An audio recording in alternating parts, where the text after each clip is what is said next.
Hello guys, നമ്മുടെ ഹോസ്റ്റലിന്റെ അടുത്ത് അമ്പലത്തിൽ ഉത്സവം നടക്കുക. അപ്പൊ ഞങ്ങളെല്ലാം നേരെ അങ്ങോട്ടേക്ക് പോയി. അവിടെ ചെന്നപ്പോഴോ വൻ തിരക്കും ബഹളവും കാര്യങ്ങളും.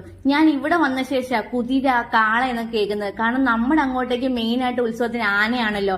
ഇവിടെ കാള ഉണ്ടായിരുന്നത്. കാള എന്നൊക്കെ പറയുമ്പോ ആകാശം മുട്ട നിൽക്കുന്ന വലിയ കാള. അതിനെ ക്രെയിനിൽ കെട്ടിയിട്ടാ വലിക്കുന്നത്. അപ്പൊ അതിന് അത്രയും വെയിറ്റ് ഉണ്ടായിട്ടായിരിക്കണല്ലോ.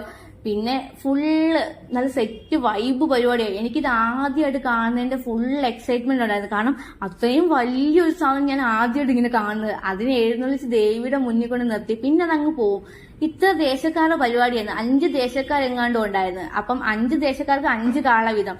ആ 5 കാളയുടെ മുന്നിലായിട്ടും ചെണ്ടകൊട്ടും ബാൻഡുമേളവും ഡാൻസും ചെണ്ടും കൊടവും എല്ലാം കൊണ്ട് സെറ്റ് പരിപാടിയായിരുന്നു. ഞാൻ പോവണ്ടെന്ന് വിചാരിച്ച പോവാതിരുന്നെങ്കിൽ എനിക്ക് വൻ നഷ്ടമായിരുന്നു. കാരണം നമ്മുടെ അങ്ങോട്ടേക്ക് അങ്ങനെ പരിപാടിയൊന്നും ഇല്ലല്ലോ.